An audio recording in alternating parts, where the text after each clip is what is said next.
우리가 고린도전서 12장부터 14장까지 이제 은사에 대해서 우리가 공부하고 있잖아요. 은사는 누가 주시는 거냐면 성령이 주세요. 그죠? 직분은 누가 주시냐면 주님이 주세요. 이제 그 일은 누가 하게 하시냐면 하나님이 하게 하세요. 그러니까 은사도 직분도 사역도 성부, 성자, 성령 하나님이 하게 하시는 거지 우리가 하는 게 아니에요. 그래서 하나님이 이걸 공짜로 선물로 주세요. 이건 선물로 주셨거든요. 그 선물을 뭐라고 그렇게 표현하냐면 은혜 이렇게 말해요. 은혜. 은혜는 갚을 수 없는 게 은혜라고 그랬잖아요. 갚을 수 있는 건 은혜가 아니에요. 근데 하나님의 은혜는 우리가 갚을 수가 없어요. 헤아릴 수도 없고 갚을 수도 없어요. 그래서 은혜로 주어졌어요. 그래서 이 모든 것을 통틀어서 하나로 표현했는데 이걸 뭐라고 말하냐면 사랑 이렇게 말해요. 그러니까 우리가 모든 것 중에서 진짜 우리가 사모해야 되고 갈망해야 되는 것은 사랑이에요. 그래서 오늘 13장에 사랑에 대한 이야기를 나누는 것입니다. 이 하나님의 선물 카리스마라고 하는 선물을 하나님 우리에게 주셨어요. 하나님의 사랑 속에는 모든 것이 다 들어져 있어요. 그래서 오늘 13장의 주제가 이제 여기 이제 한 가운데 있잖아요. 은사를 어떻게 주셨고 어떤 은사를 주셨고 왜 주셨는지를, 그래서 은사를 주신 목적은 하나라 그랬잖아요. 유익하게 하려고. 그러니까 은사를 받았는데 그 은사가 교회와 하나님 나라와 의를 위해서 유익하게 쓰여지지 않으면 그 은사가 의미가 없다는 거예요. 그거는 잘못 사용하면 은사가 죽이는 도구가 되는 거죠. 그러면 내가 하나님의 사람이 아니라 이상한 사람이 돼 있을 수도 있다. 그래서 은사를 잘못 사용해서 박태선이가 나오고 문선명이가 나오고 신천지가 나오고 이렇게 되는 거예요. 은사를 잘못 사용하면 무섭습니다. 은사를 잘못 사용하면 은혜로 시작했다가 육체로 맞춰져요. 두려운 겁니다. 은사 받았다고 막 자랑하는 사람들, 그 자랑할 게 아니에요. 은사를 자랑할 게 아니라 누구를 자랑해야 돼요? 이 하나님의 사랑을 자랑해야 되거든요. 하나님의 사랑을 자랑해야 되는데 나중에 자랑하다 보면 누구 자랑하죠? 자기 자랑하게 돼요. 그렇게 되면은 주인공이 바뀌어버린 거죠. 하나님이 영광 받으셔야 할 그 자리에 자기가 서 있는 거죠. 그걸 멸망에 가증한 것 이렇게 말해요. 멸망에 가증한 것이 거룩한 곳에 서게 되면은 거기 빨리 도망가라 이랬잖아요. 그 멸망 가증한 사람이 서서 외치는 자리에 있으면 안 돼요. 거기에서는 하나님의 은혜가 선물되는 게 아니라 저주가 선물될 수 있어요. 그래서 우리가 분별력이 필요한 것이죠. 하나님이 주신 선물을 악용하면은 하나님의 자리에 가증한 것이 거룩한 곳에 서게 되는 거거든요. 이거 조심해야 된다. 이거 가르친 거예요. 항상 유익을 줘야 된다. 유익을 주려면 어떻게 해야 되겠어요? 자기를 드러내면 안 되는 거죠. 그죠? 그래서 은사를 주신 목적에 대해서 설명을 했어요. 그러면서 이제 13장에 은사는 뭘로 사용해야 되냐면 유익을 줘야 되는데 그 유익은 어떻게 유익이 있냐면 사랑을 가지고 사용을 해야만 유익해져요. 그래서 13장에 사랑을 넣은 거예요. 그리고 14장에 문제가 되는 이 방언의 문제에 대해서 집중적으로 다루게 되죠. 은사가 많이 있는데 왜 자꾸 고린도 교인들이 그 방언의 은사에 그렇게 집착을 할까? 쉽게 받아지고 쉽게 이렇게 눈에 보여지고 경험되어지니까 그렇잖아요. 우리가 긍휼의 은사는 긍휼이 잘 안 보이죠? 안 보여요. 사랑이 잘 안 보여요. 지혜 안 보이잖아요. 지식 잘 안 보이죠? 사람들은 눈에 쉽게 보여지고 만져지는 것을 쫓아요. 그러다 보니까 거기에 편중을 하는 거죠. 그래서 12장에 다 손이겠느냐, 다 발이겠느냐, 다 눈이겠느냐. 그렇잖아요. 사람의 몸이 눈만 있으면 그게 사람이에요? 손만 있으면 사람인가요? 괴물이지. 그러니까 은사는 하나님이 필요한 사람에게 필요에 따라서 필요를 위해서 유익을 주라고 나눠주시는 선물이지, 모든 사람들이 다 지혜의 말씀 받고 모든 사람이 다 병 고치고 모든 사람이 다 방언하고 이런 건 아니라는 거예요. 그래서 그걸 이제 분별하라 그러면서 13장을 여기다가 틈에다 딱 끼워 넣어서 사랑의 중요성을 가르쳐 주셨어요. 그러니까 우리가 사랑을 배워야 되는데 이 사랑도 성경에 이제 사랑도 이게 종류가 다양해요. 성경에도 이 사랑이라는 단어가 구약에는 여러분들 그 아하바 화장품 보셨나요? 아하바 화장품. 이스라엘 가면은 사해바다에 가면은 화장품을 팔고 비누 팔고 이러거든요. 사해 비누. 그게 이제 명품이 있는데 아하바입니다. 아하바. 아하바가 사랑을 말하는 거예요. 하나님의 사랑. 하나님이 사랑하는 사랑으로 주로 쓰여지는데 뭐 이성 간의 사랑으로도 쓰여지고 뭐 다양하게 많이 쓰여져요. 근데 주로 하나님의 사랑으로 많이 쓰여져요. 그리고 이 하나님의 사랑이 인자와 긍휼을 가지고 우리에게 다가오면은 헨이 돼, 헨. 또 이것이 우리 선교에 있죠. 뭐죠? 헤세드가 되는 거예요. 그리고 이제 부부 간의 사랑, 가족 간의 친밀한 사랑을 노드라고 그래요. 노드. 이사야서 5장에 보면 포도원 노래 나오죠. 포도원 노래. 사랑하는 자에게 포도원이 있으며 할 때 그 사랑이 이제 예다드인데 거기에 나오는 예다드, 노드 이런 사랑으로 쓰여져요. 그러니까 사랑이라는 말도 여러 가지로 쓰여지거든요. 그러니까 내가 하나님을 사랑하는 사랑을 또 이제 아헤브 이렇게 말해요. 아헤브. 그 외에도 막 사랑의 표현이 엄청 많아요. 엄청 많은데 주로 이제 성경에서는 아하바를 이제 공통적으로 쓰고 그 다음에 헨이나 헤세드를 주로 써요. 그리고 이제 아헤브도 주로 쓰여지고요. 도드라는 것은 이렇게 친밀한 가족 간의 공동체 안의 사랑 이런 걸 이제 표현을 해요. 근데 이 신약 성경은 이제 헬라 시대잖아요. 헬라 시대에는 이 사랑을 어떻게 썼냐면 이 아하바를 갖다가 뭘로 해석을 했냐면 아가페로 해석을 했어요.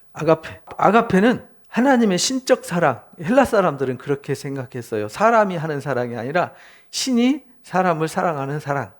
이 사랑을 이제 아가페로 이렇게 해석을 했어요. 그리고 가족이나 친구 간에 이렇게 친밀한 사랑, 우정 같은 사랑 이런 거를 필리아로 표현했어요. 그리고 이제 이성 간에 이기적인 사랑이 있잖아요. 욕망에 의한, 욕구에 의한 사랑, 그걸 이제 에로스 이렇게 표현했어요.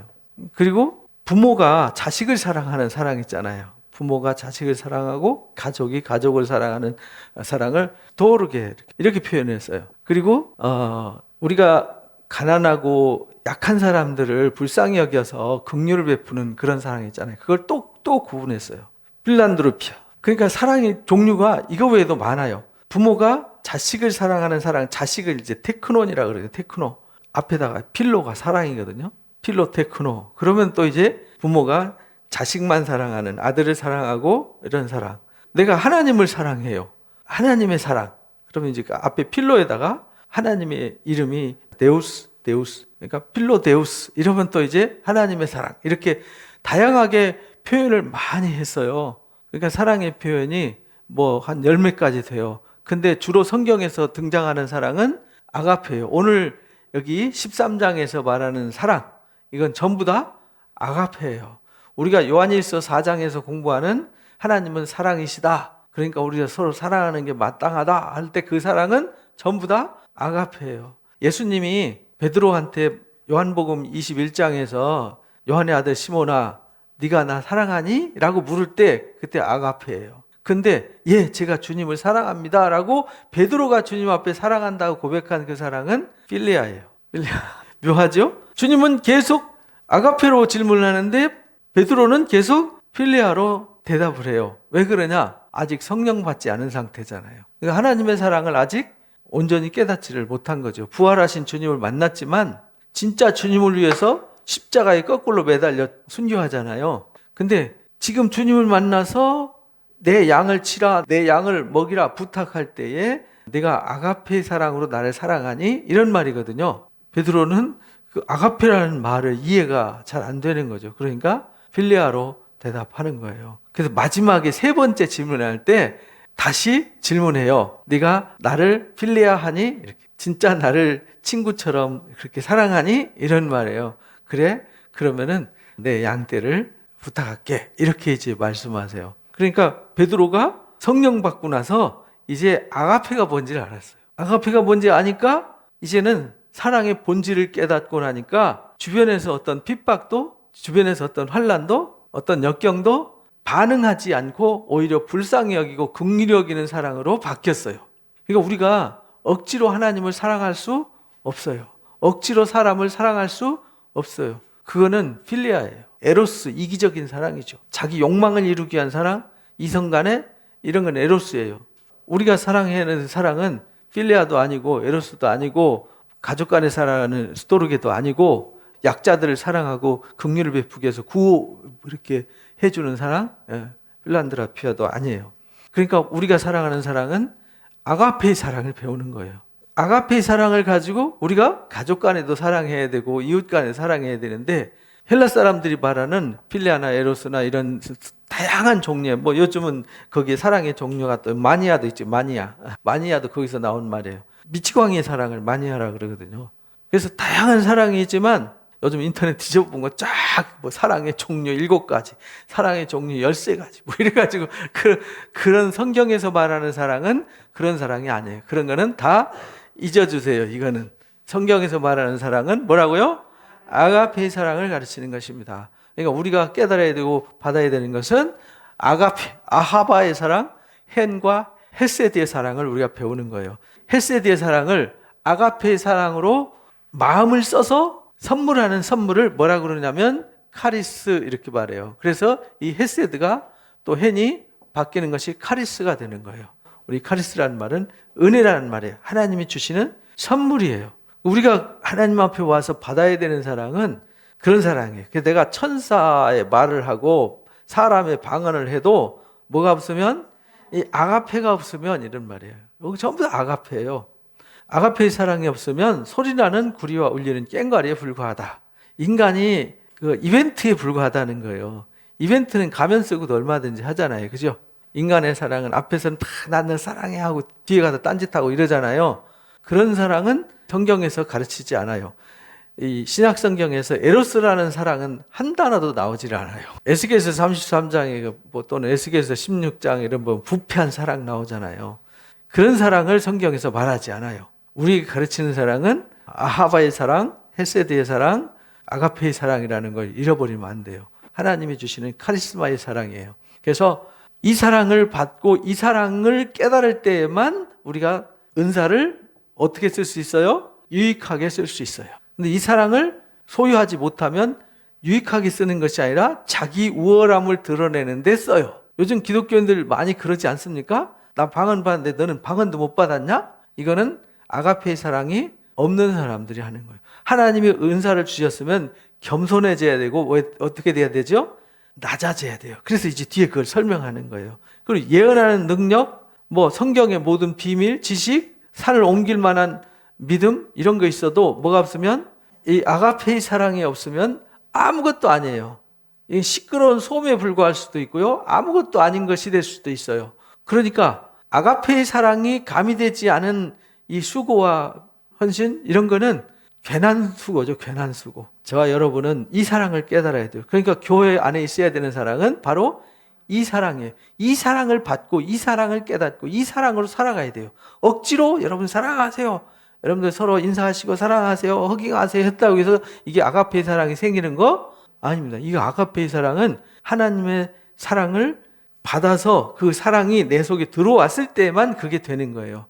은혜를 받았을 때 하나님이 선물을 주셨을 때에만 또 성령 받았을 때에만 가능한 사랑이에요. 노력해서 되는 사랑이 아니에요. 하나님의 나라는 그래서 내 노력으로 못 가요. 힘써도 안 돼요. 울어도 안 돼요. 찬송가도 있죠. 뭘로 되느냐? 오직 믿음으로. 믿음도 누가 주시는 거예요? 하나님 주시는 또 선물이에요. 하나님 주시는 선물이에요. 그러니까 우리는 하나님의 은혜 없이는 하나님 앞에 설 사람이 한 사람도 없는 거예요. 그러니까 교만할 수 없는 거죠. 오만할 수 없는 거예요. 자랑할 게 없어요. 내가 조금 예언하는 능력이 있어서 말씀을 깨달아 가지고 사람들한테 막 가르칠 수 있어요? 막 성경의 창세기부터 계시록까지 다 알고 있어요?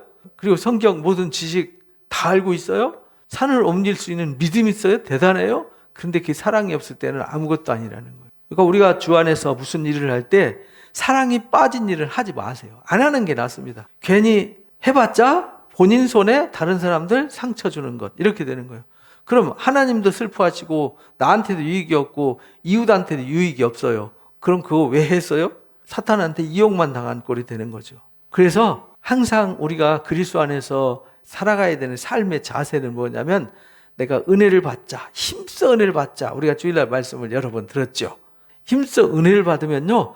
이 속에 마음속에서 우러나오는 게 있어요. 마음속에서 솟아오르는 이것으로 사셔야 돼요. 근데 이게 없으면 여러분들은 계속 스트레스를 받고 계속 부담스럽고 짜증나고 여러분들은 무거운 짐을 지고 가게 되는 거예요. 근데 그거를 앞으로 계속 하시면 이제 죽을 것 같이 되는 거죠. 그 다음에는 상처받고 또 원망하게 되고 탓하게 되고 이렇게 되는 거죠.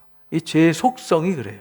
그리고 내게 있는 모든 것을 쏟아가지고요, 내 재산 털어가지고 내 재능 다 쏟아가지고 다 구제하고 몸을 불사르게 내어주더라도 이 말은 내 몸에 주신 재능과 힘, 에너지를 다 쏟아서 헌신해도 사랑이 없으면 아무 유익이 없어요. 아무것도 아니고 아무 유익도 없고 시끄러워요. 그러니까 시끄럽게 하면 안 되고요, 아무것도 아닌 것을 하면 안 되고요, 아무 유익도 없는 일을 하면 안 돼요. 이 은사를 12장에서 가르쳐 주셨는데 은사에 사랑이 더해지지 않은 것. 그래서 이제 사랑은 온전하게 매는 띠다 이렇게 말하죠. 우리가 용서도 하고 긍휼히 여기기도 하고 악을 배척하기도 하는데 모든 것 위에 뭘 더하라고요? 사랑을 더해야 돼요. 근데 이 사랑은 베드로전서 1장에서 뭐라고 말씀하시냐면 사랑이라는 것은 내가 노력해서 생기는 것이 아니라 하나님이 우리한테 진리를 주셨어요. 진리를 받았어요. 우리가 진리를 듣고 받을 때 우리 영혼이 깨끗하게 씻어져요. 그래야만 내가 남을 뭐 할 수 있어요? 사랑할 수 있어요. 그러니까 그 사랑으로 피차 뜨겁게 사랑하라 이렇게 가르쳐 주셨어요. 그러니까 우리가 성경의 원리와 하나님의 말씀의 원리를 알고 신앙을 해야지, 내 노력으로 힘으로 막 다가가려고는 우상숭배식의 신앙을 하면은 결국은 불행해지는 거예요. 예수 믿고 불행해지면 그 잘못된 거잖아요. 그죠? 그래서 바울이 고린도 교회가 그 잘못된 걸 알고 이걸 정확하게 가르쳐 줬는데 이게 고린도 교회의 문제가 아니라 모든 사람들의 문제가 되는 거죠. 그래서 이 성경은 예언이 되는 거예요. 우리도 똑같아요. 뭐 은사 하나 받으면 우쭐해져 가지고 뭐 대단한 거 받고 막 대단한 자기가 존재인 줄 알고 자랑하고 다니고 교만하잖아요. 그때 하나님이 아니야, 너는 티끌 같은 존재야 라고 말씀하시는 거거든요. 나는 아무것도 아닌 존재. 그래서 바울은 자기는 자랑할 게 아무것도 없어요. 나중에 고린도 후서 11장에서 배우게 되거든요. 자랑할 게 아무것도 없어요. 아무것도 없는데 바울이 뭘 자랑하냐면 자기 약한 걸 자랑해요. 자기에게 사탄의 가시가 3가지 있는데 사탄이 준 가시를 자랑해요. 왜냐하면 그 가시 때문에 바울이 교만할 수가 없어요. 그래서 그것 때문에 늘 낮아지니까 오히려 가시가 자기를 살리게 되는 거예요. 바울은 그걸 자랑해요. 왜냐하면 바울이 받은 은사나 받은 능력, 받은 지혜, 지식, 믿음 이런 걸 자랑하면 뭐 엄청나게 자랑할 게 많죠. 자기 출신 성분, 백그라운드 자랑할 거 많죠. 근데 그거를 하나도 자랑할 것으로 여기지 않았더라 이렇게 말해요. 그래서 반드시 우리가 은사를 알고 배우되 은사의 중요성을 깨닫되 주신 목적은 유익을 위해서 주셨다. 어떻게 유익하냐? 사랑으로 행할 때에만 유익해지는 거다. 사랑으로 행할 때에만 은쟁반의 금구슬이 되는 거다. 잠언에서 여러분들 배우셨죠? 경우에 합당한 말은 아로새긴 은쟁반의 금사관이라 이렇게 말하잖아요. 우리가 말을 예쁘게 해야 되거든요. 골로새서 4장에서도 우리가 말할 때 소금으로 고르게 함 같이 하라. 그러니까 말을 맛있고 은혜롭게 말하라 이렇게 말하는 거죠. 그게 무슨 뜻이냐면 사랑을 담아서 말하라 이런 말이에요. 은혜롭게 말한다는 말은 은혜가 하나님의 선물이라 그랬잖아요. 그죠? 하나님의 선물이고 하나님만이 주실 수 있는 거예요. 그것이 아하바의 사랑, 아가페의 사랑이란 말이죠. 그 사랑을 담아서 말할 때에만 이 사랑이 될 수 있는 거다. 그래서 내가 하는 방언이 내가 천사같이 하는 말이 상대방을 살리고 세우게 되는 거다. 그런데 사랑이 안 담기면 시끄럽게 되는 거다. 감동이 없다 하는 뜻이에요. 감동이. 자기 자랑만 열심히 하는 것 같이 들리니까 들으면서도 기분 나쁜 거죠. 우리는 뭘 자랑하는 사람이 아니에요. 그래서 사랑의 정의를 이렇게 내려줬어요. 이 아가페의 사랑의 정의예요. 오래 참아요. 이 말은 아가페의 사랑을 받았으니까 오래 참아야 돼 이런 말이 아니에요. 이거를 이제 세상적으로 해석하면 그렇게 되는 거죠. 그래 참아. 남편이 속썩여도 참아야 돼. 자식이 속썩여도 참아야 돼. 사랑은 오래 참는 거야. 이거는 바른 말이에요? 틀린 말이에요? 말도 안 되는 얘기죠. 그걸 어떻게 참아요? 여러분들 화나면 참지 마세요. 화나면 화를 내야 되는 거잖아요. 그죠? 화를 참으면 뭐가 되는 거죠? 병이 되는 거예요. 화병이 되는 거잖아요. 분노가 생길 때는 분노를 표출하고 울고 싶을 때는 어떻게 해야 돼요? 울어야 되는 거예요. 성질 날 때는 성질을 내야 되는 거예요. 심리학에서 가르치는 거거든요. 화낼 때 화내고 울고 싶을 때 울어야 이게 심리적 카타르시스가 해소가 된단 말이에요. 근데 그게 쌓이면은 이 병이 되는 거예요. 근데 성경에서는 그걸 가르치지 않아요. 근데 성경에서 그래, 울고 싶으면 울어, 화내면 화내, 이렇게 안 가르치지 않아요. 화내는 것이 하나님의 의를 이루지 못해. 화내면 안 돼, 성내면 안 돼. 야고보서 1장에 그렇게 가르치잖아요. 아니 그럼 어쩌란 말이야. 그럼 예수 믿으면 무조건 참아야 되나? 이게 우리가 이제 그래서 성경의 이 가르침을 바르게 알아야 되는 거예요. 사랑은 오래 참고, 이 말은 하나님의 아가파의 사랑이 우리 속에 들어오면은 그냥 참아줘요. 예수님이 당신을 향해서 채찍질하고 침 뱉고 따기 때리고 두건 씌우고 막대기로 때리면서 조롱하면서 앞에 엎어져 절하면서 네가 유대인의 왕이냐 하면서 조롱하잖아요. 멸시 천대하면서 십자가에다 옷 할딱 벗겨가지고 맨몸으로 달아놓는 거잖아요. 얼마나 수치스럽습니까? 얼마나 고통스럽습니까? 근데 주님은 그들을 향해서 분노를 일으키지 않았어요. 스데반 집사가 당신을 향해서 막 돌 던져서 피가 튀고 하는데 거기다 또 돌 던지고 저주하고 욕할 때 분노가 일지 않았어요. 왜 그랬겠어요? 그 속에 아가페의 사랑이 있기 때문에 그런 거예요. 그러니까 우리가 하나님 앞에 와서 받는 사랑이 뭐냐면 아가페의 사랑이에요. 그러니까 여러분들은 사랑을 행하기 위해서 뭘 먼저 해야 되냐면 사랑을 받아야 돼요. 누구한테? 하나님의 사랑을 받고 깨달아야 돼요. 내가 받은 사랑이 얼마나 크고 귀하고 위대한 사랑인지를 깨달으면요, 세상에 그런 오래 참아야 될 일들이 아무것도 아닌 것이 돼버려요. 하찮은 것이 되는 거죠. 그러니까 참아져요, 안 참아져요? 참아지는 거죠. 갓난 아기가 강아지가 막 화낼 때 여러분들은 같이 화내고 막 같이 싸웁니까? 아이고 우리 강아지 화났구나. 그죠? 그게 뭐냐면 큰 사람이, 너무 큰 사랑이니까 그렇잖아요. 태평양 바다에다가 물 한 바가지 부어봤자 표시 안 나잖아요. 그만큼 하나님의 사랑이 위대하고 크기 때문에 사소한 일은 그냥 사소한 일이 되는 거예요. 그래서 사랑은 언제나 오래 참아져요, 이런 말이에요. 사랑은 온유해요. 온유해야지 해서 한 게 아니라 사랑 자체가, 아가페의 사랑을 받으면 저절로 아무것도 아닌 것이 되기 때문에 참아지고 그냥 온유해져요. 온유해져요. 그래서 나는 마음이 온유하고 겸손하니 내게 와서 나의 멍에를 보고 나에게 배우라, 이렇게 예수님이 마태복음 11장에서 가르쳐 주셨잖아요. 그래서 수고하고 무거운 짐진 자라 내게로 와라. 내가 너희를 뭐하게 하리라? 쉬게 하리라. 우리가 주님 앞에 오면요, 아가페의 사랑을 깨달아서 쉼을 얻어야 되는 거예요. 근데 왜 못 쉬냐? 아가페의 사랑이 아니라 이기적인 에로스의 사랑이라, 아까 헬라 사람들이 가졌던 그 사랑의 종류도 쭉 나열해서 이런 사랑 저런 사랑, 사랑의 종류가 너무 많아요. 내가 물질을 사랑하는 사랑이 있고, 이성을 사랑하는 사랑이 있고, 자식을 사랑하는 사랑이 있고, 부모를 사랑하는 사랑이 있고, 신을 사랑하는 사랑이 있고, 내가 취미를 사랑하는 사랑이 있고, 친구를 사랑하는 사랑이 있고, 다 다르잖아요. 내가 일을 사랑하는 사랑이 있고, 사랑의 종류가 다 다른데 하나님이 가르치는 사랑은, 그런 사랑은 그거 사랑하지 말아요. 우리가 요한일서 2장에서 이 세상에 있는 것들은 사랑의 대상이 아니라는 거예요. 그런데 우리가 거기에 사랑을 하면 그 사랑이 나를 사로잡아서 내가 거기에 종이 돼 버리는 거예요. 그러니까 내가 그것에 끌려다니고 나의 운명은 누가 지고 있느냐? 그것이 나의 운명을 지고 있는 거예요. 내가 사랑하는 그것이 나의 삶을 좌지우지한다, 이 말이에요. 돈을 사랑하면 돈이 많으면 행복하고 돈이 적어지면 불행해지고, 내가 취미를 사랑하면 취미 생활 못하면 미쳐버리는 거죠. 내가 뭘 하고 싶은데 부모님이 못하게 하면 미쳐버리잖아요. 어디 가고 싶은데 여행을 사랑하는데 여행을 못하면 미쳐버리잖아요.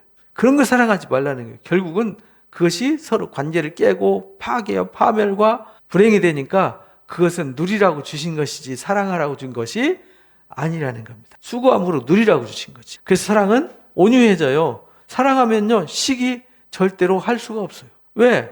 시기할 대상이 없어져요. 왜냐하면 하나님이 나를 사랑하세요. 아들을 내어줄 만큼 사랑하세요. 하나님이 모든 영광을 물려줄 만큼 사랑하세요. 근데 나만 사랑하는 게 아니라 내 옆에 사람도 하나님이 그렇게 사랑하더라는 거. 그러니까 내가 이 사람을 시기할 필요도 없어요. 왜? 나도 똑같은 사랑 받으니까, 공의롭게. 하나님 공의로우신 하나님이잖아요. 이 사람도 이 사랑 주시고 저 사랑 주시고 똑같이 하나님이 같은 사랑을 똑같이 주시니까. 그래서 구리뱀 설명한 거잖아요. 구리뱀이 공의잖아요. 공의. 쳐다보는 자는 살리라 할 때 이거는 누구한테는 조금 더 효과가 있고 누구한테는 조금 덜 효과가 이런 게 아니잖아요. 보면 무조건 살아요. 그죠? 이게 하나님의 사랑이란 말이에요. 그러니까 시기할 게 없어요. 시기라는 건 뭐냐면 나한테는 2개 주고 쟤한테는 3개 주니까 시기가 나는 거잖아요. 나는 미워하고 쟤는 사랑하니까 시기가 나고 질투가 나는 거잖아요. 그러니까 아가페의 사랑을 깨달으면 시기할 게 없어요. 할 수가 없어요. 온유할 수밖에 없어요. 오래 참을 수밖에 없어요. 그냥 참고 싶어서 참는 게 아니라 불쌍히 여기고 긍휼히 여겨서 참아지는 거죠. 그리고 사랑은 자랑할 게 없어요. 왜? 내가 가진 것 다 누가 주신 거예요? 하나님이 선물로 주신 거지. 내가 은사도 내가 뭐 방언을 해서 뭐 예언을 해서 병 고치는 거 뭐 말씀의 지혜와 지식을 얻어서 그거 내가 노력해서 얻은 게 아니라 하나님이 주신 선물이거든요. 그렇게 자랑할 게 없는 거죠. 그리고 교만할 수가 없어요. 그죠? 교만할 수가 없어요. 왜냐하면 하나님 앞에 내가 서니까 나는 너무나도 작아져요. 그래서 겸손할 수밖에 없어요. 하나님 앞에 내세울 게 없고 다른 사람들한테도 내세울 게 없어요. 그래서 사랑하면은 나보다 남을 어떻게 여겨요? 귀하게 여겨요. 그건 저절로 그렇게 되는 거지 그렇게 하고 싶다고 하라고 해서 안 돼요. 여기서 13장에서 가르치는 사랑은 이거 배워가지고 오래 참아야 돼. 그래, 온유해야지. 그래, 시기하지 말아야지. 자랑하지 말아야지. 교만하지 말아야지.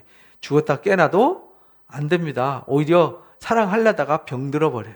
병들어서 오히려 예수 믿다가 정신과 치료받고요. 상담소 찾아가죠. 기독교인들 상담도 엄청 찾는다 그러더라고요. 상담하시는 분들한테 여쭤봤더니 30-40% 이상이 뭐 전도사, 부목사, 사모, 장로, 권사 이런 분들이래요. 왜 그렇게 됐어요? 이 아가페의 사랑을 바울이 가르쳐주고 구약 성경에서 가르쳐주신 이 아하바의 사랑과 헤세드의 사랑을 깨닫지 못한 거죠. 우리는 하나님 앞에 와서 그래서 요한일서 우리가 계속 배우는 그 사랑, 요한복음 13장부터 17장까지 가르쳐주는 하나님의 사랑, 서로 사랑하라는 그 사랑은 뭐냐면 내가 너희를 이만큼 사랑했어. 그러니까 너희도 이 사랑으로 서로 사랑해. 이런 말이거든요. 그러니까 우리가 하나님의 사랑을 깨닫지 못하면 서로 사랑할 수 없어요. 그러니까 여러분들이 사랑할 수 없을 때는 사랑하지 마세요. 안 돼요. 어떻게 해야 되냐? 먼저 하나님 사랑 받으러 오세요. 그래서 은혜 받는 일에 힘쓰라는 거예요. 은혜 받는 일에 힘쓰고 하나님의 사랑 받는 일에 힘쓰면 그 사랑이 꽉 채워지면 여유가 생기고 온유해져요. 겸손해져요. 낮아져요. 그리고 시기하지 않아요. 자랑하지 않아요. 그리고 무례히 행할 수 없어요. 왜? 내가 바라보는 내가 상대하는 이 사람이 하나님이 그토록 사랑하는 사람인데 내가 어떻게 무례히 행하겠어요? 그렇잖아요. 내가 사랑하는 아들이 있는데 내가 정말 금쪽같이 여겨서 너무너무 사랑하는데 누가 내 아들 건드리면 싫어하죠. 그러니까 내가 사랑하는 사람을 사랑하면 나도 그를 사랑하잖아요. 그래서 요한복음 14장에 그걸 가르쳐 주신 거예요. 우리가 서로 사랑할 때 곧 주님의 계명을 지킬 때 이런 말이거든요. 너희는 서로 사랑하라 할 때 그 계명을 지키는 자가 나 사랑하는 거야. 나를 사랑하는 자는 나도 나의 사랑을 그에게 나타낼 거고 하나님도 너를 사랑할 거야. 근데 거꾸로 해석하면 하나님이 너를 사랑하잖아.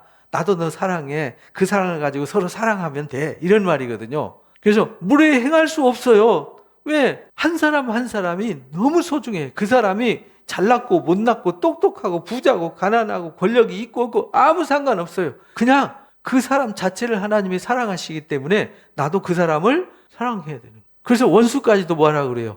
우리는 원수 사랑할 수 있어요, 없어요? 우리는 원수 사랑 못해요. 원수 사랑하지 마세요. 원수 사랑 못해요.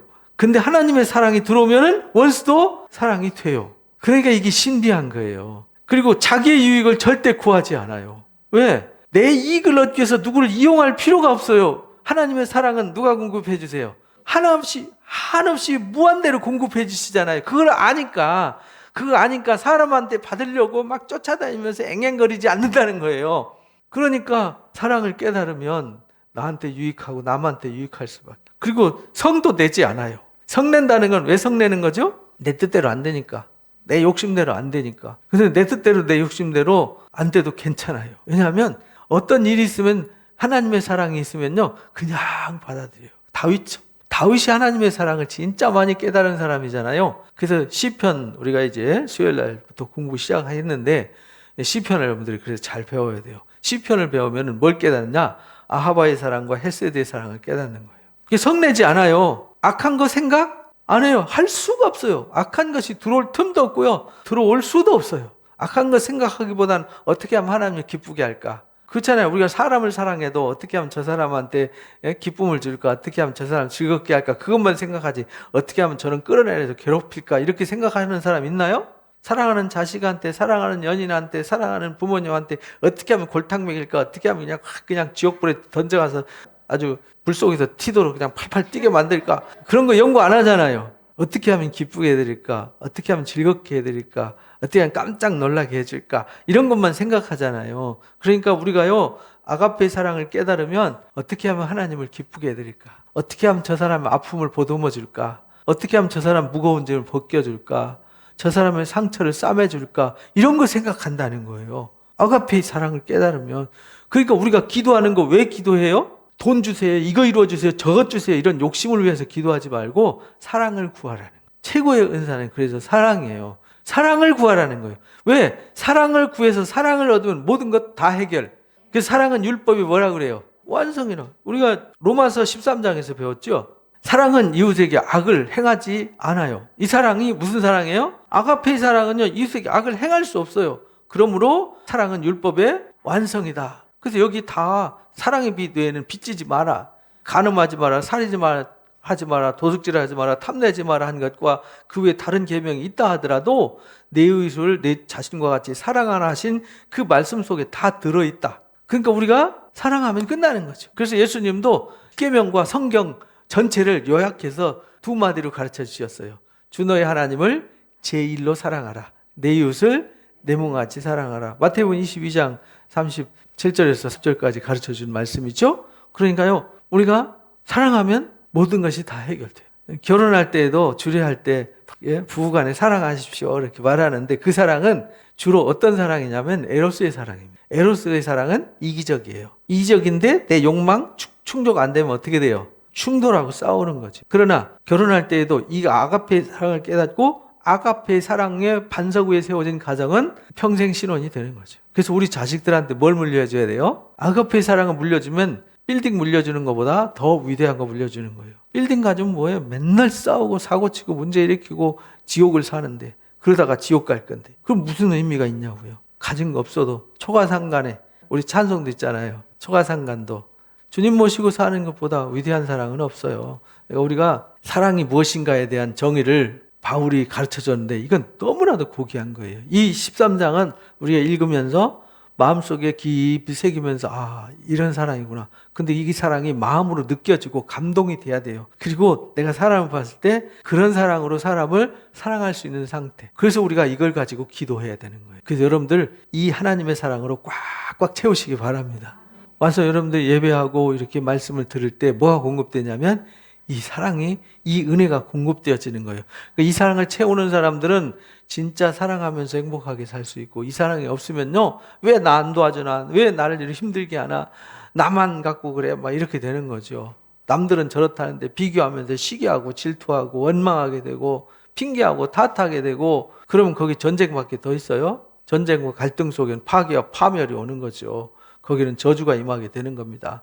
그러나 사랑이 있는 곳에는 악마는 떠나고 마귀는 떠나고 천사들 와서 수종들게 되는 것이다 라고 하는 것을 여러분들 잊지 마시기 바랍니다. 그래서 사랑은 악한 것을 생각하지 않아요. 자기의 유익 절대 구할 수 없어요. 성내할 수 없어요. 무례할 수 없어요. 절대 시기하거나 자랑하거나 교만할 수 없고요. 온유할 수밖에 없어요. 오래 참을 수밖에 없어요. 그 저절로 되는 거예요. 그러니까 여러분들 저절로 되어지는 그 은혜를 경험하시기 바랍니다. 그러면 여러분 그냥 행복해요. 그냥 감사하고 아무것도 없어도 그냥 지나가다가 코스모스 한들거리는 산책로 걸으면서 찬송이 나오고 그러는 거죠. 꽃도 나보고 웃어주는 것 같고 새들도 지나가면서 나한테 찬송 불러주는 것 같고 이런데, 기분 나쁘고 시기심 있으면요, 꽃도 나 비웃는 것 같고 새도 나를 욕하는 것 같고 사람이 쳐다볼 때 괜히 내 째려보는 것 같고 사람들이 나를 다 미워하는 것 같고 그래요. 우리가 마음에 뭐가 있느냐, 이렇게 중요한 거예요. 그래서 불의를 기뻐하지 않아요. 왜? 하나님이 불의를 엄청 미워하시니까. 진리와 함께 기뻐해요. 그래서 하나님의 사랑을 깨달은 사람들은 데살로니가 후서 2장에 능력이나 표적이나 기적이나 이런 것들을 사랑하는 사람들은 사랑이 빠진 은사를 구하는 거잖아요. 이거는 사탄이가 들어가서 앞에 말씀드린 대로 문선병이나 박태선이나 이만이나 이런 사람들 만드는 거예요. 정명석이나 뭐 이런 사람들 만드는 거죠. 그러나 진리의 사랑을 받는 사람들은 구원을 받는다는 말은 하나님의 나라를 상속한다, 하나님의 사랑을 상속한다 이런 말이잖아요. 그러니까 우리는 뭘 사랑해야 되냐? 진리의 사랑을 받는 거예요. 그 진리의 사랑을 받는 그 핵심을 가르친 것이 요한복음 15장이라니까요. 요한복음 15장은 정말 깊이 묵상해 보세요. 그 사랑을 깨닫게 하는 성령이 진리의 성령이라고 요한복음 14장과 16장에서 가르쳐 준 거예요. 그리고 그 애타는 기도가 요한복음 17장의 기도예요. 예수님이 그 사랑을 몸으로 보여준 사랑이 제자들을 발을 씻겨주면서 내가 이렇게 낮아져서 너희를 종같이 섬겼으니까 너희도 이렇게 낮아져서 섬기는 게 사랑이야. 근데 그렇게 할 수 있는 사랑은 하나님의 주님이 너희를 어떻게 사랑했는지 그 사랑을 알 때만 그게 가능한 거야. 이런 말이에요. 모든 것을 참아요. 모든 것을 믿어요. 모든 것을 바라며 모든 것을 견디게 해요. 이거는요, 내가 하는 게 아니에요. 내 속에 있는 아가페의 사랑이 그렇게 되게 하는 거예요. 그러니까 이 사랑을 받아야지, 이 은혜를 받아야 되는 거죠. 그래서 아가페와 카리스를 받으라는 거예요. 아가페의 사랑과 이 카리스의 사랑을 받아야 돼요. 그거 없이는 안 돼요. 안 됩니다. 불가능한 일을 도전하지 마세요. 불가능한 일에 도전하다가 오히려 전쟁하고 정신과 치료받으러 다녀야 되고 상담도 찾으러 다녀야 됩니다. 그리고는 왜 나는 안 될까? 왜 안 되냐? 하나님의 사랑을 받을 생각 안 하고 자기가 무엇을 캐가지고 무엇을 채워서 자기의 노력으로 이루려고 바벨탑을 쌓으니까 안 되는 거죠. 생각해보세요. 바벨탑 쌓는 게 쉬울까요? 어려울까요? 바벨탑 쌓는 게요, 이 탈무드 설화에 나와요. 바벨탑을 쌓으려면은 예를 들어서 10층 올라갔어요. 그럼 벽돌 지고 몇 층까지 올라가야 돼요? 50층 올라갔어요. 그럼 벽돌 지고 몇 층까지 올라가야 돼요? 50층 올라갔어요. 다 지고 와서 벽돌 떨어졌어요. 그러면 어떻게 생각하겠어요? 오메 아까운 거. 이렇게 벽돌이 아까워요. 밑에서 벽돌 떨어져서 맞아 죽은 사람 생각 안 하고 뭘 더 소중하게 여겨요? 벽돌도 소중하게 여겨요. 그래서 하나님이 그건 사랑이 아니야. 더 신과 가까워지고 신이 더 가까이 올 수 있고 우리가 신에게 가까이 가겠다고 만든 게 바벨탑이란 말이에요. 근데 오늘날 바벨탑 쌓는 신앙들이 많다는 거예요. 그러다 보니까 자기 욕망이 안 열어지면 누구 때문이야, 뭐 때문이야. 그래서 보따리 싸들고 가정이고 뭐 다 내팽개치고 기도로 동굴 속으로 파고 들어가잖아요. 하나님은 내 이웃을 내 몸과 같이 사랑해 라고 가르쳐 주셨는데 네 남편, 네 가족, 네 자식, 네 부모, 네 형제 내가 너를 사랑과 같이 사랑해. 이렇게 가르쳐 주셨는데 자식 때문에 뭐가 안 돼. 괴롭히는 남편 때문에 아내 때문에 안 돼. 보따리 싸들고 와서 하나님 앞에 매달려서 나무뿌리 몇 개 뽑고 와야 돼. 그럼 하나님 응답 주실 거야. 이건 딱 거짓말이에요. 그런 이상한 신앙 여러분들은 배우지 마시기 바랍니다. 와서 말씀을 통해서 하나님의 사랑은 어디서 오느냐? 나무 뿌리 뽑아서 오는 게 아니에요. 바위를 들었다 놨다 해서 오는 게 아니에요. 그래서 엘리야한테 가르쳐 주시잖아요. 엘리야한테 갑자기 막 광풍이 불었어요. 광풍이 불었는데 바위가 날아다닐 정도의 광풍 보셨나요? 여러분들 그 태풍 오면 해변가에 있는 바위가, 입체만한 바위가 도로로 올라오는 거 보셨나요? 태풍이 무서워요. 허리케인 막 하면은 바위가 옮겨진다니까요. 근데 엘리야 앞에 시내산에서, 호렙산에서 그거 보여줬어요. 그래서 거기 하나님 계신가? 안 보였어요. 막 거기 막 불이 막 일어나요. 불 가운데 하나님 계신가? 안 계셨어요. 막 지진이 일어나서 막 찐동하고 찌득찌득 하려니까 거기 하나님 오시나? 없었어요.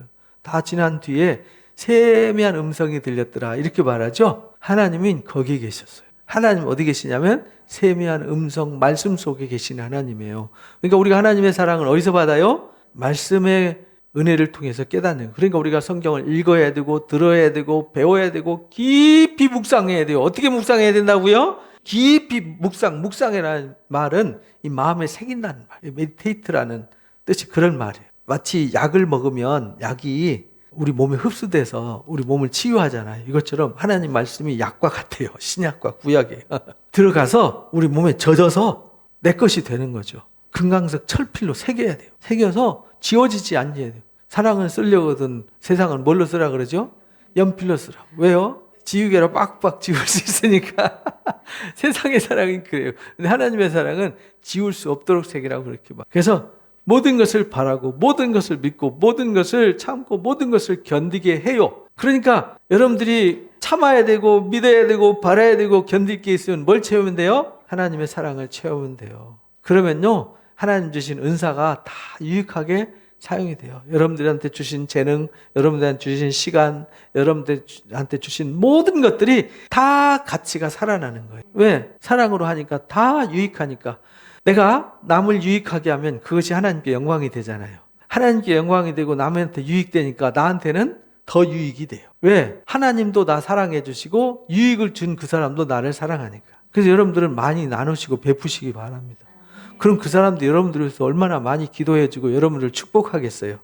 여러분 주변에 축복하고 기도해주는 사람이 많아야지 저주하고 시기하고 욕하고 험담하는 사람들 옆에 잔뜩 놔두면 그거 받을 일이 저주밖에 더 있겠어요?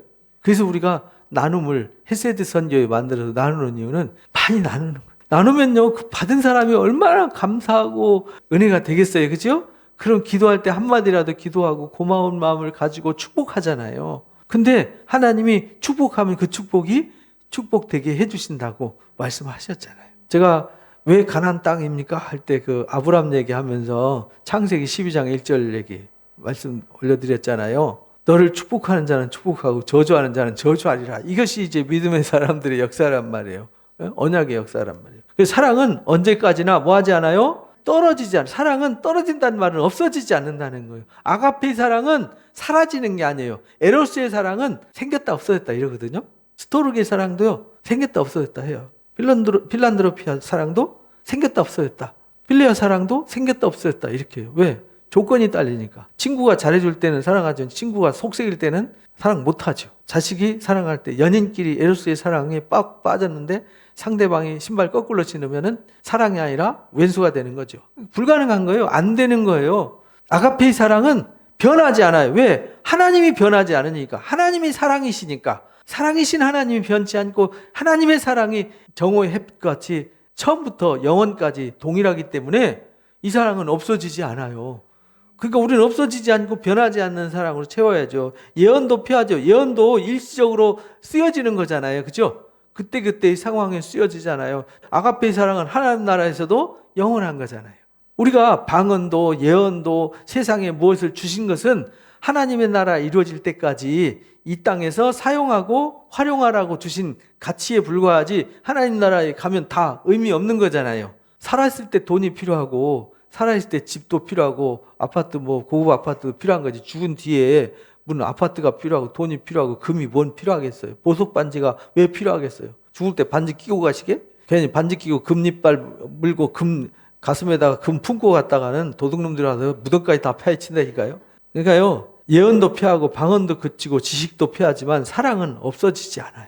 그러니까 없어지지 않는 사랑을 먼저 구하고 그 사랑으로 주신 은사를 잘 가치 있게 활용해서 유익을 주면은 하나님께 영광이 되고 우리에도 유익해진다라는 사실을 잊지 마시기 바랍니다. 우리는 부분적으로 알고 부분적으로 예언하잖아요. 이 세상에 우리가 알고 있고 활용할 수 있는 은사라든지 모든 것들은 일시적이고 부분적이에요. 그러나 온전한 것이 올 때는 부분적으로 하던 것이 다 폐해지는 거죠. 그래서 온전한 사랑이, 우리가 받은 사랑이 온전케 하는 띠란 말이에요. 모든 것을 완전하게 하는 게 사랑이에요. 그런데 그 사랑이 언제 완전해지냐면 주님 다시 오시면, 사랑이신 주님이 오실 때, 완성된 사랑의 주님이 이 땅에 다시 오시면 지금 우리가 가슴속에 품은 이 아가페의 사랑이 완전해지는 거예요. 그때는 영원토록 아가페의 사랑 속에서 영원한 삶을 누리게 되는 것이죠.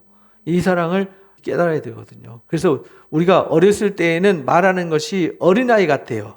그러니까 우리가 어렸을 때 우리가 신앙도 레벨이 있거든요. 그래서 로마서 우리가 12장에서 배웠죠. 로마서 12장에 보면 분수를 알아라 이렇게 말해요. 분수 무슨 뜻이냐면 우리 시우처럼 아기가 아는 수준이 있고, 그죠? 초등학생이 아는 수준이 있고 고등학생이 아는 수준이 있고 성인인 우리가 아는 수준이 다르잖아요. 근데 우리가 초등학생도 안 되는 이제 3살, 4살 먹은 애들 수준으로 이해를 하면 안 되잖아요.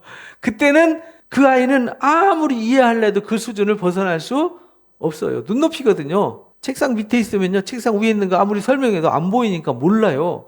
높이 나는 새가 멀리 본다고 세상에 그렇게 말하잖아요. 그 높이 있어야 멀리 보는 건 당연한 거죠. 낮에 땅바닥에 있으면 아무것도 안 보여요. 보인다고 설명해봤자 환상에 불과한 것이죠. 신앙도 레벨이 있어요. 그러니까 강한 사람이 약한 사람을 뭐 해야 돼요?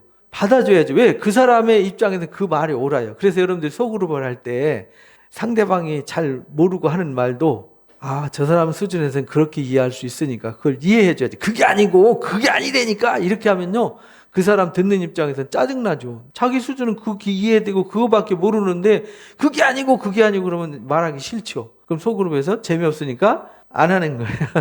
뭐냐면 애들이 뭐라면 그래 그렇지 그렇게 생각하지 이렇게 하면서 공감해 줄 때 아이들이 자기 아는 게 대단한 줄 알죠. 그러면 더 알려고 막 노력하다 보니까 나중에 보니까 알지만 나중에 어른이 되면 어린아이적 일을 어떻게 할까요? 버리게 되는 거예요. 우리도 어린아이적 일을 다 버렸잖아요.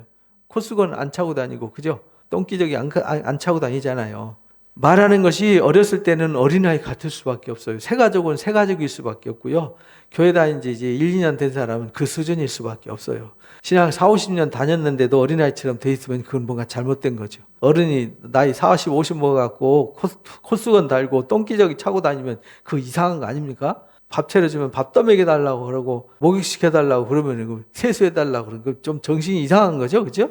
깨닫는 것이 어린아이 같고 생각하는 것이 어린아이 같다가 장성하면은 어린아이적 일을 뭐하죠? 버리는 거예요. 그래서 히브리서 5장 6장에 우리가 초보적 도의 초보에 머무르지 마라. 때가 오래므로 우리가 선생이 되어야 한다. 우리가 점점 성숙해져야 된다. 우리가 도의 초보를 버리고 완전한 데 나가야 된다. 우리가 처음에는 성경 기초 교리를 가르쳐 주죠. 근데 나중에는 아가페의 사랑을 깨달으면 그 모든 교리를 다 버리죠. 왜? 그거 없어도 남을 불쌍히 여기고 긍휼히 여기고 시기하지 않고 자랑하지 않고 교만하지 않고 썩내지 않고 자기의 유익을 구하지 않잖아요. 그죠? 온유하고 겸손해질 수밖에 없잖아요. 하나님의 사랑을 깨닫고 나니까 그거 안 해도 알아서 다 하잖아요. 어린아이의 일을 버리는 거예요. 그래서 우리가 장성하면 하나님의 사랑에 이르러야 된다. 우리가 지금은 거울을 보는 것 같이 희미해요. 근데 요즘 거울은 너무 좋아요. 빛에 보면 똑같이 보이잖아요. 거울이 더 예쁘게 보일 때도 있어요. 근데 고대 시대의 거울은 구리 있죠? 구리를 광택 내가지고 보는 거울이었어요. 요즘처럼 유리로 만든 거울이 아니고 이제 나의 모습을 볼 수 있는 게 이제 물에 비춰보는 거죠. 그 이제 나르시시즘이 그래서 나온 거잖아요. 자기 보고 자기 얼굴에 취해가지고 자기를 사랑하는 사랑을 나르시시즘이라고 그러잖아요. 그러니까 거울을 보고 옛날에 거울을 못 봤으니까 자기가 이쁜 줄 몰랐는데 거울 보니까 물 비춰진 자기 모습이 너무 예쁘잖아요. 그래서 자기를 사랑하게 되는 거예요. 거울이 옛날에는 구리로 광택 내서 보니까 희미하죠. 온전한 모습이 보이지 않아요. 그래도 내 모습은 비춰지죠. 그러나 그때는 얼굴과 얼굴을 맞대어 볼 거다. 우리가 장성해져서 아가페의 사랑이 완성되어질 때 그때에는 사랑이 이런 거였구나 깨달을 때는 내가 이 세상에서 사랑이라고 말했던 것이 얼마나 부끄러운지를 알게 된다 이 말이에요. 어린아이적 똥기저귀 차고 다니면서 속색했던 일이 얼마나 부끄러운지 알게 된다는 거예요. 지금은 부분적으로 알지만은 주님이 오셔서 우리가 주님 앞에 갈 때 그때에는 이 아가페의 사랑이 얼마나 위대한지를 알게 되는 거예요. 그러니까 우리는 이 땅에서 그 사랑을 갈망하고 그 사랑을 구하고 그 사랑으로 옷 입고 그 사랑으로 살아야 된다라는 걸 가르치는 거예요. 그때에는 주께서 나를 아신 것 같이 내가 온전히 알게 된다. 아직은 우리가 부분적으로 알고 있는 거예요. 우리가 아는 게 별거 아니에요. 좀 아는 것 같아도요. 아주 미미한 거예요. 그런즉 믿음도 소망도 사랑도 항상 있지만 그중에 제일은 뭐죠? 사랑이에요. 그러니까 우리는 사랑을 구하는 자가 돼야 된다라는 사실을 잊지 말고요. 하나님의 사랑으로 무장되어지고 준비되시기를 바랍니다. 이 사랑으로 채우시기 바랍니다. 그래서 우리가 예배하고 말씀을 듣고 말씀을 읽고 말씀을 붙잡고 엎드려 기도하는 거죠. 다른 거 구하지 마시고요. 먼저 그의 나라와 의를 구하면 모든 것을 더해 주신다는 말씀이 그런 뜻이에요. 그러니까 우리가 하나님의 사랑을 깨닫고 나면은요, 다 됩니다.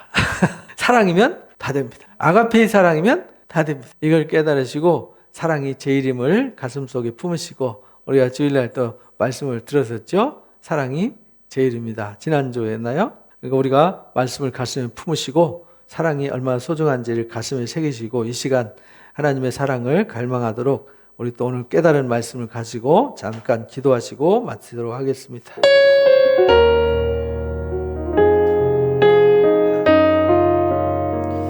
감사합니다. 하나님 아버지.